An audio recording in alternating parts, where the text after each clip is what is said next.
Okay, so we are still factoring, and today we're going to start where this is more than 1. What is before the x squared? So far we've only been doing 1 there, or only an x squared. Remember, when we have a trinomial, it's going to factor into 2 binomials. Plus plus will be plus plus on the binomials. Minus plus will be minus minus on the binomials. Minus minus will be minus plus on the binomials. And plus minus will be plus minus on the binomials. We're still going to use the x method, and then we're going to use the box method after that. So first of all, we have to figure out what it needs to multiply first. When you have more than a 1 there, you have to multiply a and c. 2 times 3 is 6, so that is what they need to multiply to be. Multiply a times c, 6 is what they need to multiply to be. They still need to add to be 5. So you think of factors of 6, so we have 1 and 6, and we have 2 and 3, that's all we have. That equals 7 when added, this equals 5 when added, that's what we need. So 2 and 3 is what we get. 2 times 3 is 6, 2 plus 3 is 5. We're not done though. So when we go to our box, we did our x part, we go to our box. In this corner, we put a, 2x squared. In this corner, I'm sorry, that should be c. In this corner, we put c, 3. In these 2 corners, we're going to put what we got here, and we're going to put x's with those. We're going to put a 2x and a 3x. Doesn't matter, you can switch those around. But now I'm going to look at these and see what these 2 have in common. They have a 2x in common. And how do I get from this to this? I'd have to multiply by an x. So here again, if I multiply these together, I'd get that. What do I need to multiply that by to get this? I need to multiply that by 3. What do I need to multiply this by to get this? 1. And then if I multiply these 2, I get 3.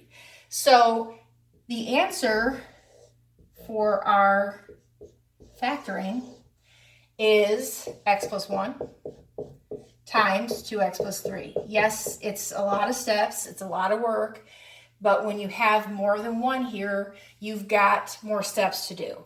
First, we have to multiply that to figure out what it needs to be multiplied to. Then it has to add to this, so we have to find the factors and figure this out. But then we need to use this. There's other methods, but this one I think is the easiest to keep in mind, like we did the box method. Then when we figure this out, this is actually our answer. When we multiply this together, we would get this that we started with. Okay, so here's another one. So this is our A, this is our B, and this is our C. To find out what they need to multiply to, we multiply 5 and 6, the A and C, and we get 30.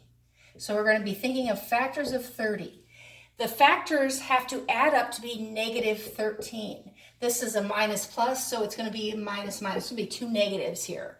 So I'm thinking of 2 negatives that equal 30. Negative 3, negative 10. Look at that, I already found it. Sometimes it takes a while, sometimes you get it right away. Because negative 3 plus negative 10 is negative 13. Negative 3 times negative 10 is 30. Now we have to go to our box.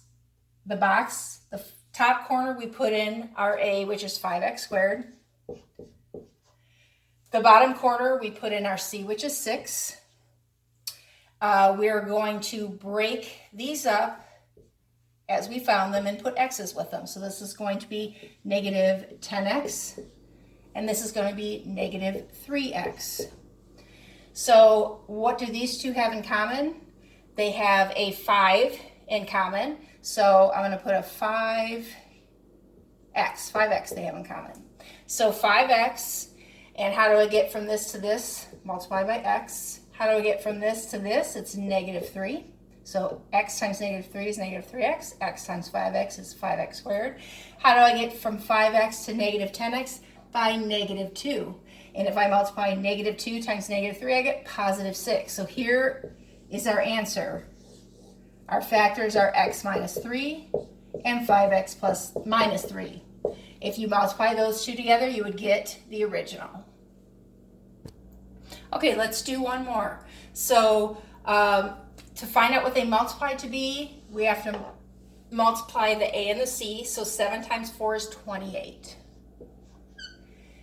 and they still have to add up to be 29. So I already can see in my head what it's going to be because it's both plus plus. 28 and 1 multiplied together is 28, added is 29. So that's what's going to go here. For our box, now that we move to, A is 7x squared, C is 4. I'm going to separate these, the 28 and the 1. So 28, I'm going to put x's with those, and just x, or 1x. So what do these two have in common? They have an x in common. How do I get from this to this? I multiply by 7x. How do I get from this to this? I multiply by 4. How do I get from this to this? 1, and I'm going to check that. 1 times 4 is 4. So this is right. It's all positive, so it's going to be these two are our factors. 7x plus 1 times x plus 4. Multiply those together and you will get the original.